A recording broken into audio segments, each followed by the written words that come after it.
छुट्टियों का पिटारा।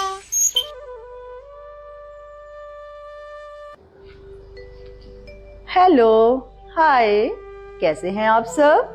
तो आप सभी दर्शकों को मेरा प्यार भरा नमस्कार। तो मैं शुभलता हाजिर हूँ छुट्टियों के पिटारे के चौथे एपिसोड के साथ।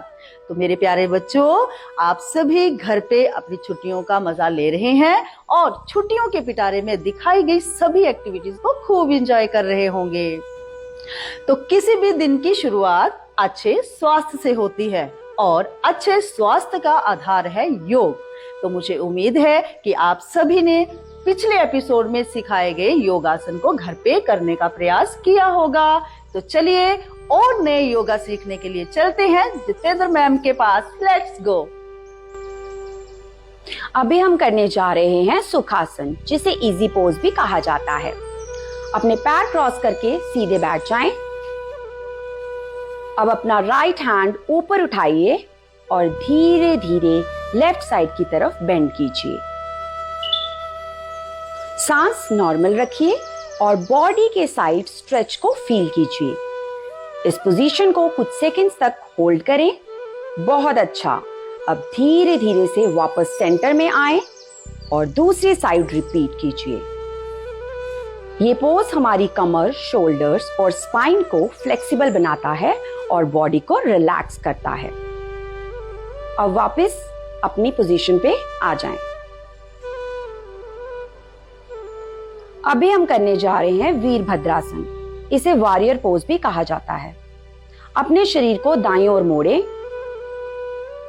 पैरों के बीच थोड़ी दूरी बनाकर खड़े हो जाएं। दाएं पैर को आगे करें और घुटने के बल झुक जाएं और बाएं पैर को पीछे सीधा रखें। दोनों हाथों को सिर के ऊपर उठाएं। शरीर और रीढ़ को सीधा रखें। सामान्य श्वास लेते हुए कुछ सेकंड तक इस स्थिति में ही रहें। ये आसन पैरों को मजबूत बनाता है, संतुलन बढ़ाता है और आत्मविश्वास में वृद्धि करता है।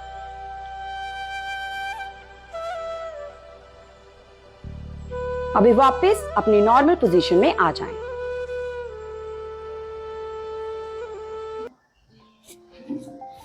हेलो प्यारे बच्चों, तो आपको आर्ट एंड क्राफ्ट की क्लास में मजा आ रहा है? तो कहते हैं कि जब कल्पना को हाथों का साथ मिलता है तो साधारण चीज भी खूबसूरत कलाकृति बन जाती है। तो चलिए आज भी ले चलती हूँ आपको आर्ट एंड क्राफ्ट की क्लास में, जहां रंजना मैम और किरण मैम आपको सिखाएंगी कुछ नया। हेलो एवरीवन, छुट्टियों का पिटारा रंगों की दुनिया में आपका स्वागत है। सो स्टूडेंट्स, अभी कौन सा सीजन चल रहा है? Summer season. सो समर सीजन में हमें क्या खाना सबसे ज्यादा पसंद है? आइसक्रीम।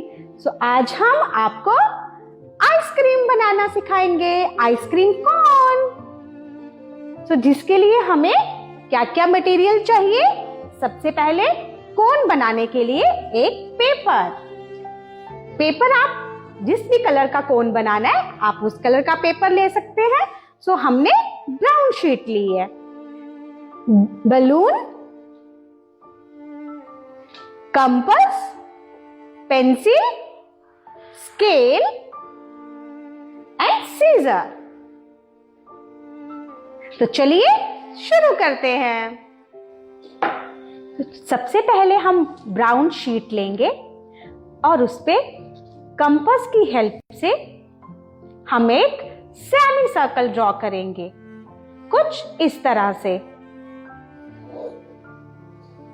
जितना बड़ा आपको कोन बनाना है आप उतना बड़ा शीट लीजिए और उतना ही बड़ा सेमी सर्कल ड्रॉ करिए। फिर सीजर की हेल्प से हम इस सेमी सर्कल को कट कर लेंगे।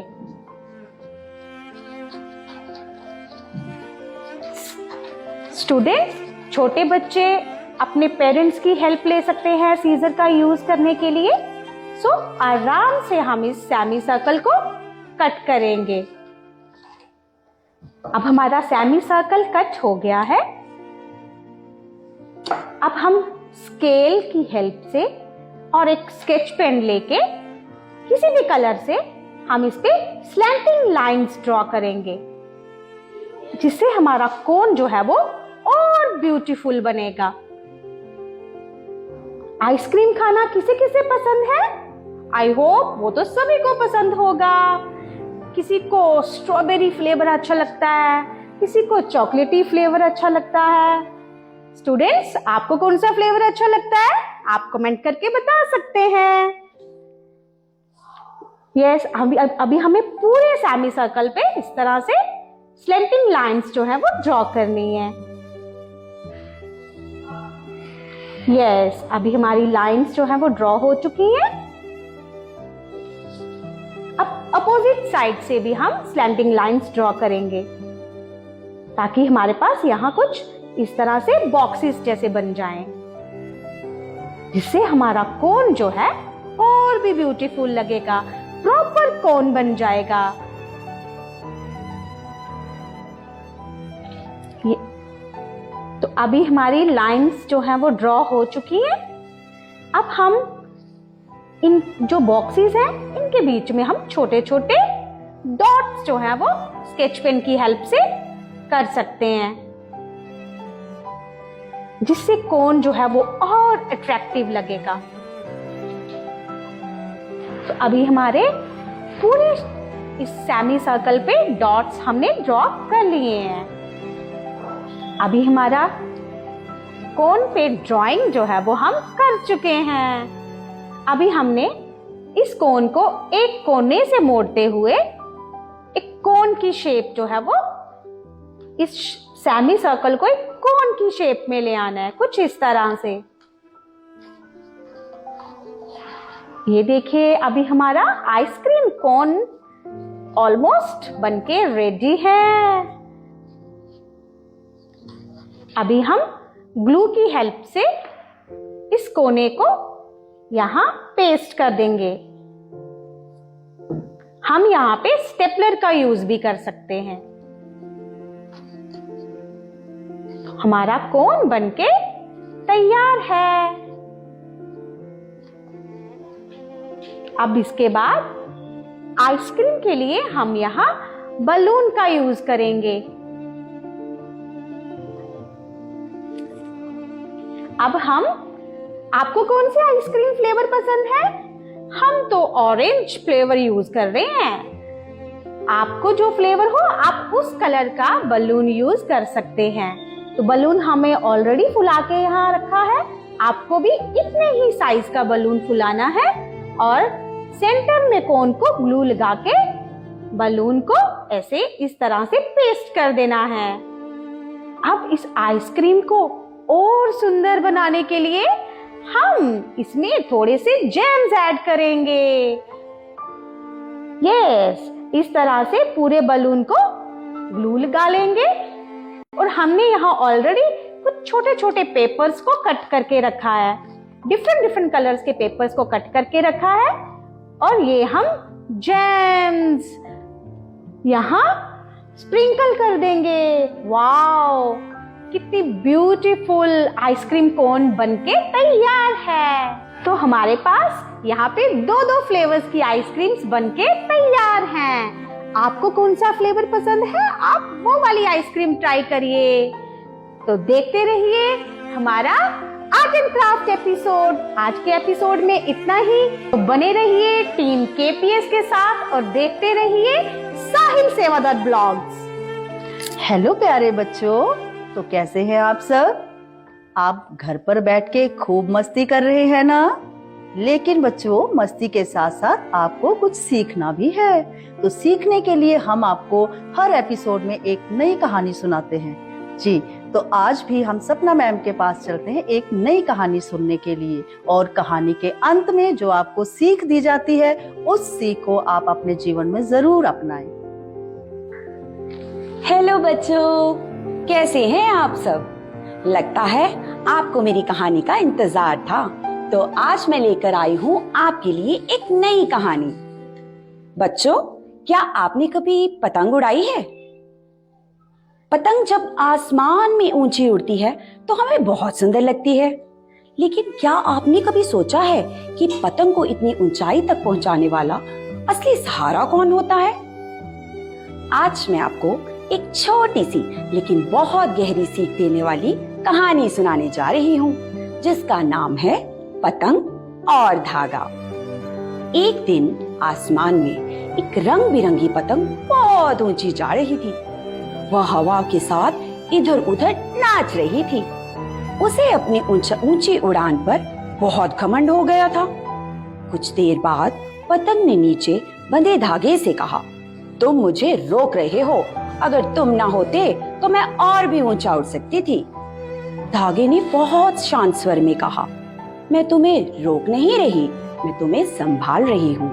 लेकिन पतंग अपनी जिद पर अड़ी रही। आखिरकार धागा टूट गया। शुरू में पतंग को बहुत खुशी हुई। वह और ऊपर जाने लगी और ऊपर जाने लगी, लेकिन थोड़ी देर बाद हवा का संतुलन बिगड़ गया। पतंग इधर उधर डगमगाने लगी। अब उसे संभालने वाला कोई भी नहीं था। और फिर क्या था, वह एक पेड़ में जाकर फंस गई और नीचे गिर पड़ी। नीचे गिरते ही पतंग की आंखें खुल गई। उसे समझ आ गया कि जिस धागे को वह बंधन समझ रही थी, वही उसकी असली ताकत था। तो बच्चों, इस कहानी से हमें बहुत सुंदर सीख मिलती है।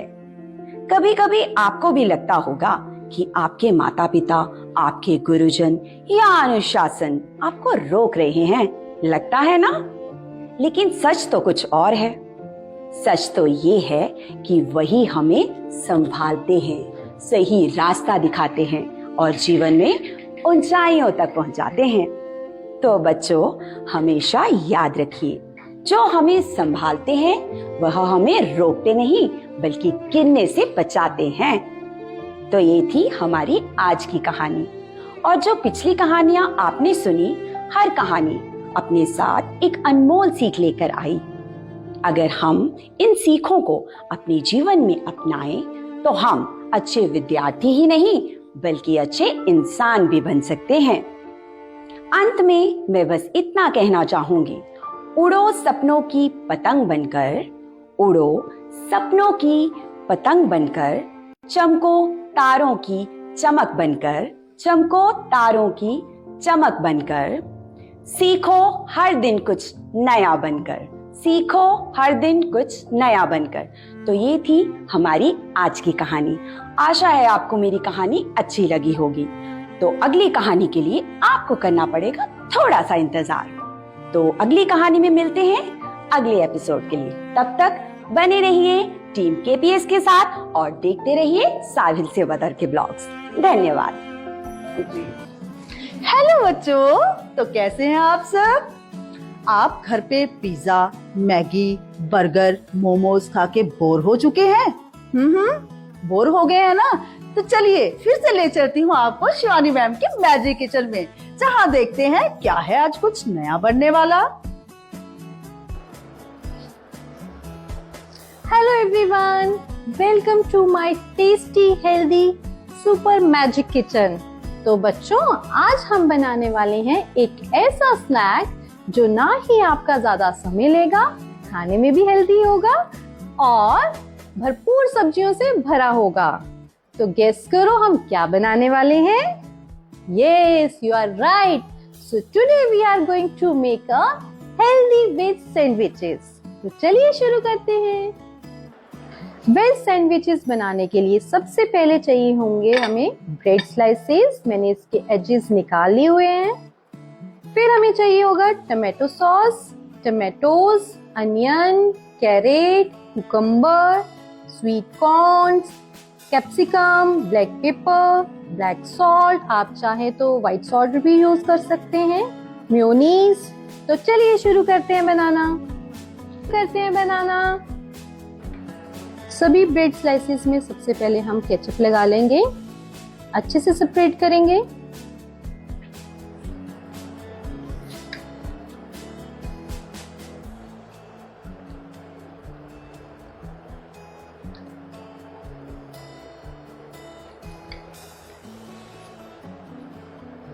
इस तरीके से हम सभी स्लाइसेस रेडी कर लेंगे केचप के साथ।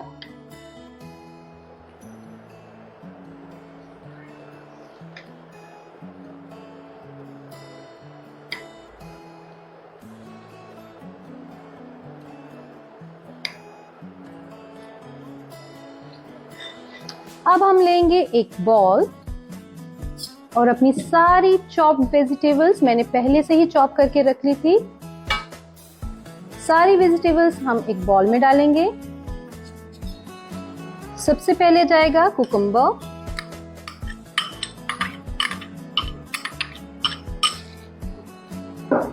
उसके बाद कैरेट जाएगी,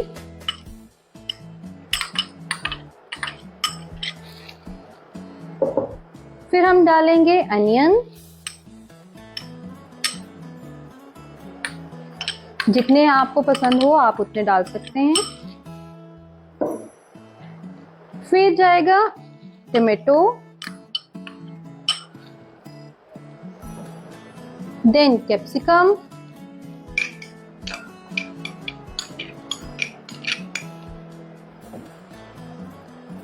स्वीट कॉर्न्स, मुझे बहुत पसंद है इसलिए मैं ज्यादा डाल रही हूँ। आपको जितने डालने हो आप अपने हिसाब से डाल सकते हैं, अपने टेस्ट के अकॉर्डिंग।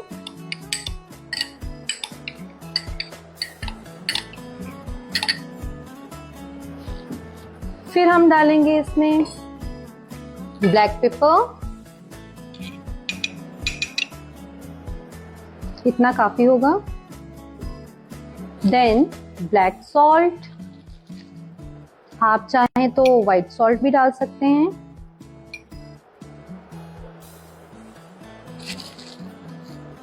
उसके बाद हमारा जाएगा मेयोनीज,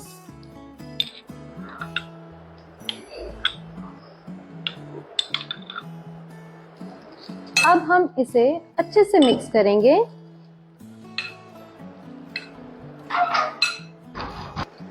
अब हमारा मिक्सचर रेडी हो गया है। हम अब स्लाइसेस लेंगे और इसमें मिक्सचर्स डालेंगे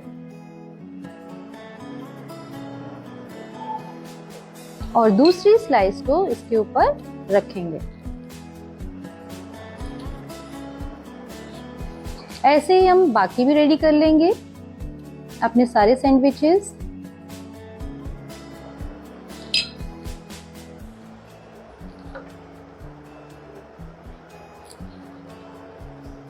तो हमारे हेल्दी सैंडविचेस रेडी है खाने के लिए।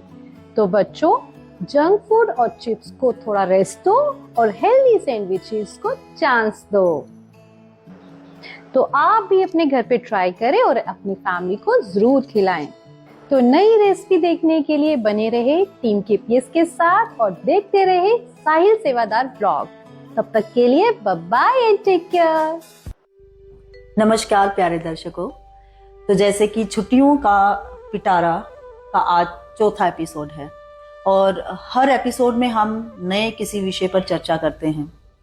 तो आज भी हम एक नया विषय लेकर आए हैं जिस पे हम चर्चा करने जा रहे हैं और चर्चा के लिए हमारे साथ जुड़ चुकी हैं किरण सलाथिया मैम जी। तो किरण सलाथिया मैम, आपका बहुत बहुत स्वागत है। धन्यवाद शुभलता जी। जी मैम। तो जैसे कि छुट्टियों का समय चल रहा है जी। और बच्चे घर पे बहुत सारा एंजॉय कर रहे हैं जी। उनके अभिभावक जो हैं वो भी बहुत एंजॉय कर रहे हैं।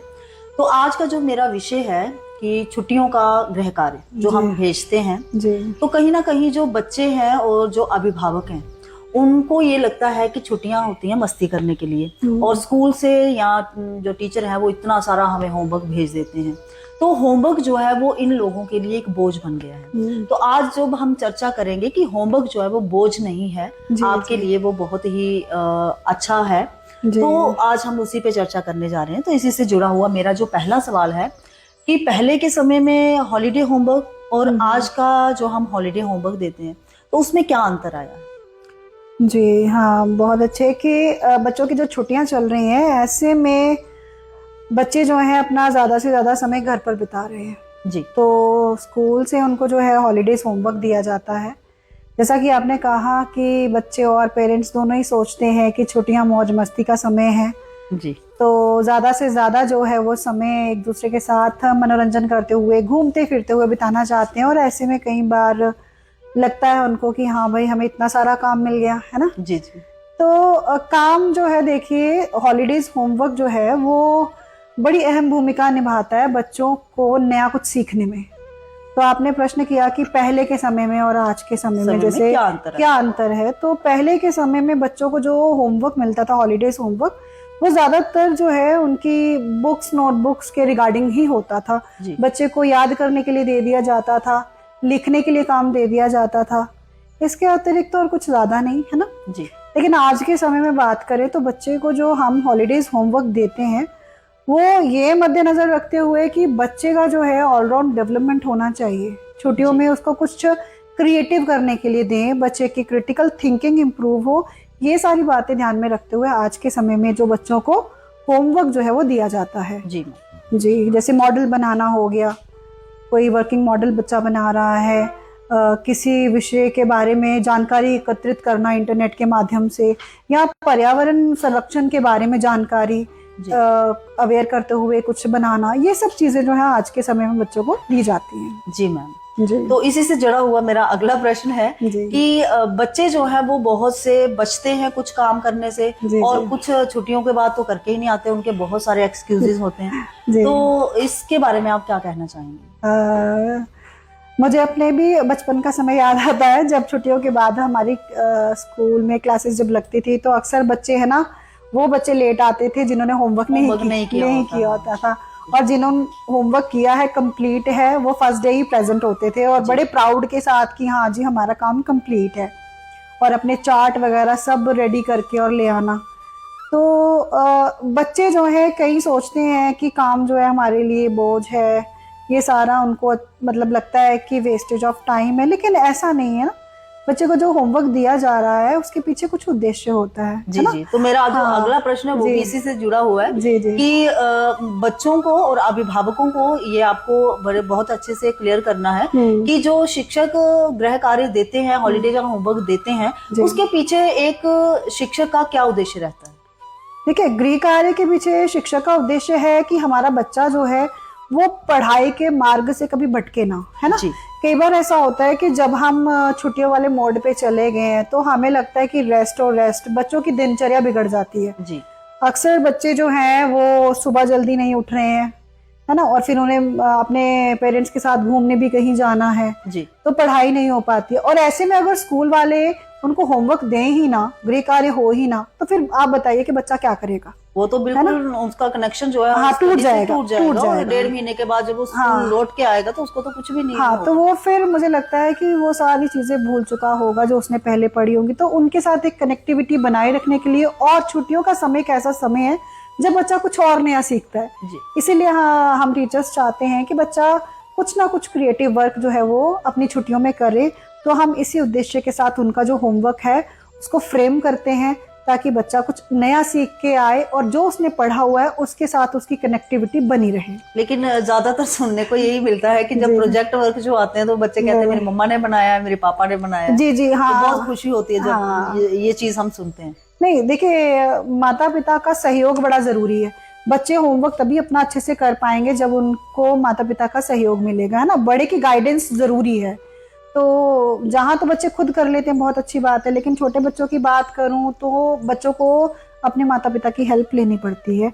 और कहीं ना कहीं माता पिता जो है वो बड़े खुश होते हैं कि उन्होंने शायद अपने टाइम में ये चीजें नहीं की हैं और आज उनको अपनी क्रिएटिविटी दिखाने का मौका मिल रहा है, तो वो अपनी क्रिएटिविटी दिखाते हैं और बच्चों को हेल्प करते हैं। और मुझे लगता है कि जो हेल्प करते हैं ना पेरेंट्स, उन्हीं के बच्चे जो हैं फिर और ज्यादा मोटिवेटेड होकर और एक कॉन्फिडेंस के साथ आगे आते हैं। जी जी।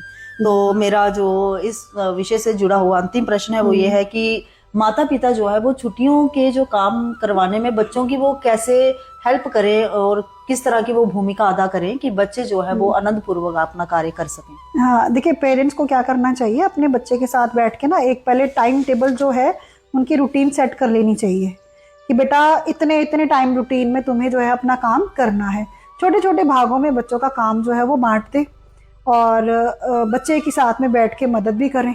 तो माता पिता अहम भूमिका तो निभाते ही हैं। बिना माता पिता की भूमिका के मुझे लगता नहीं कि, है ना, बच्चे कहाँ अपनी इच्छा से बच्चे खुद ही करते हैं। तो माता पिता तो एक अहम भूमिका निभाते हैं इसमें।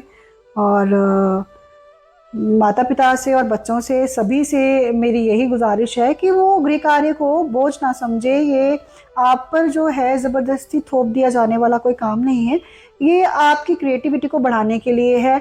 माता पिता अपना इसमें हुनर दिखा सकते हैं, बच्चे के साथ मिलकर बच्चे का कॉन्फिडेंस बढ़ाने के लिए ये काम जो है वो हम सभी को करना जरूरी है। बच्चे को बताएं कि हॉलीडे होमवर्क जो है उसकी क्या वैल्यू होती है, इन चीज़ों से बच्चा क्या सीख रहा है आगे, तो ये सब भाई बहुत ज़रूरी है मुझे लगता है। जी जी जी बहुत बहुत शुक्रिया किरण मैम जी आपका। शुक्रिया शुभलता जी।